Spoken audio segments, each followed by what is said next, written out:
Glory to Jesus Christ. Let's see if I can make this actually short. Not like the last time I said it will be short, but it was 40 minutes. So let me see if I can just stick to like 5 minutes or maybe 10 minutes. Um, and it's kind of this thing. Kind of when you start making videos, you kind of start uh, having thoughts in your head, and then you start using like videos as a kind of like a notebook, to like write down your thoughts or whatever. But once you start recording videos, I guess you use videos as a notebook. Anyway, I wanted to give my general position on Latinization, whether it's good or not. So let me start by saying that no, I don't think Latinization is good. However, I think different people have different definitions and interpretation of what Latinization means. So again, from my perspective, I'm probably going to make a longer video later on with more references, with more things to back up my position. So this is just thoughts, my general thoughts without any of that. So I see Latinization as an inorganic insertion of a Latin practice or of a Latin aesthetic into Byzantine Church without any kind of adaptation, with any kind of like reworking, reshaping it, kind of intertwining it inside of a Byzantine tradition. Therefore, when I look at Latinization, I don't only look at the things that are happening in Byzantine Catholic churches. Just to give you an example, I live in St. Petersburg. We have a lot of Baroque Byzantine churches, obviously. Peter the Great, the 17th century, 18th century, 18th century for the most part, obviously. 18th, 19th century, early 18th century, mid 18th century. There were a lot of churches which were built really, I would say, just strictly in accordance with Western canon of church building. And what happened was they didn't adapt Baroque to Byzantine church. So an example of a Baroque being adopted inside of Byzantine tradition is many churches you see in the Balkans, in Greece. You could say like it's like Manierism, Baroque, but usually Manierism is not really architectural style, as far as I know. So usually the term is Baroque. I'm not a architect, so or an art historian, so I might be wrong on this. But that would be an example. However, in Russia, they would do the opposite. They would adapt Byzantine realities to the way to the Latin, or not Latin even, Baroque understanding of how our things are done. And you could see this in iconostasis, the way they were done. There were even Mason influences here. We have Mason churches as well, like that were attended by Masonry. As you know, in the Byzantine Church, at least as far as I know, there is no universal condemnation of Masonry. Maybe there is now, but back in the day, definitely not. So Masonry was not seen as something incompatible. Anyway, what I'm trying to say is there's Latinization also in the Orthodox Church. So anything that was inserted, such as the example that I gave, that is alien to Byzantine Church and is not kind of like reworked, it's a wrong Latin. It's a Latinization. I would get rid of it. There are some things, for example, standing on one's knees. So, the Russian Orthodox Church, at least Russian Orthodox Church, that's what I know for sure, so I'm not going to say about Greece or Romania. because, for example, in I've seen some photos, Greeks doing it differently. However, there are some prayers in the Typicon which says you have to bend your knees. So actually, the Eastern expression of bending one's knees means to go in a prostration and praying in a prostration. Or Russians, for example, interpret the word metania, which is a prostration, but Russians traditionally have interpreted it as like a small prostration. So I think I've mentioned in one of the videos, you bow, you prostrate, and you stay in that prostration, but you don't touch ground with your forehead. However, generally, at least as I said in the Russian Orthodox Church, people do stand on knees during some services. Pentecost is one famous example, I guess. So I have, for example, due to my definition, I have a perspective according to which I think this is not part of Byzantine tradition. You can't really intertwine it organically into the Byzantine tradition because it's something not done among the Byzantines, standing on one's knees.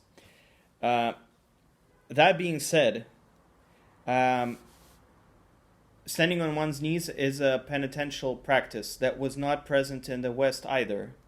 I mean, it was present, but it was penitential act, so people didn't do it generally. So from time to time, they would stand on their knees. Later, the Church, Western Church, Latin Church, adopted this penitential act as a kind of thing to do at specific times, and now we can't really separate, these standing on one's knees and Latin rite. It's kind of like the association that one has. So the same way, if the Byzantine Church has universally adapted something that might be alien to it, but it has been universally adapted to the point where it's viewed or perceived as a Byzantine tradition also, I don't think it's prudent to just, really like fight against it. So if I were a priest, for example, I would try to get rid of it as much as possible, but I wouldn't start a war over it. I wouldn't condemn anyone. I wouldn't act out and stop the services and come up to it like a individual guy and say, "Hey, get up! You're not supposed to do that."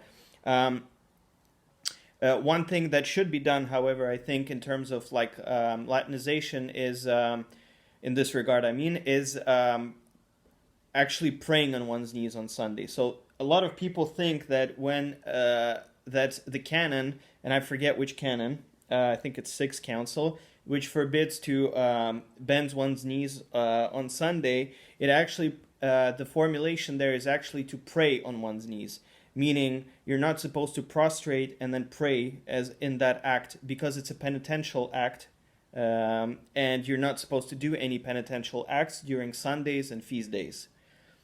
So it's not that you can't prostrate, actually you can. And in traditional Typicon commentaries and stuff, for example, there are prostrations on Sunday. In the Old Rite, for example, they also, not only you would prostrate when the Eucharist would be brought out, but you were also supposed to prostrate for it is truly meat, whether or not it's Sunday or a feast day or whatever. So yeah, that's just an example of something where I would stand in between. And then concerning certain things which are not alien to Byzantine rite per se, but they do have to be adapted. So for example, the question of Corpus Christi or the processions or whatever. All right, so when the general rite of the Byzantines was the rite of Saint Sophia, Eucharist was brought out of, generally I will say this, right? So the great entrance basically is the leftover of the rite of Saint Sophia. What is essentially a great entrance? It's the carrying of the Eucharist, around the, outside of the iconostasis, and then you go back in. But in the ancient times, the procession was from a different place, so it was actually great entrance. It was actually a procession from the outside inside. So the Eucharist was actually carried in a procession inside of the church. Also, during the ancient times, as I mentioned, I think in previous videos, Eucharist was liturgy was performed on Sundays only. I mean, Chrysostom and Basil's and James liturgies was only performed on Sundays. So, what would be performed sometimes is either pre-sanctified liturgy or after the services. We have the leftover of this now, where the lamp before it's sanctified, the parts are taken out for the souls of different people, and then you have leftover. Sorry, it's not lamb, but the prosphorus, which you get taken, out of which you take out small pieces to consecrate later on and put in the chalice for the soul of or repose of people. The prosphorus are left over, so that's kind of well, it's again, sorry for repeating the word, leftover from that time. But originally, actual Eucharist, which was already it was blood and body. Parts of the body were given to the faithful. They would bring small carriers, usually in the form of a dove, and they would carry that into their homes. So, of course, it's not a procession, but that is to say that the tradition of taking the Eucharist and putting it here or putting it there, carrying it to different places is not alien. However, I think there is a difference between that and maybe doing it exactly like the Latins do, with monstrance, or what is it called? I don't remember what it's called. Carrying out like that. Maybe this is a bit too Latin, although if you've ever seen Syriac churches, they did adopt this monstrance or whatever it's called for holding what is it called? Pieces of bodies of martyrs. Sorry, some words escape me from time to time, but yeah. But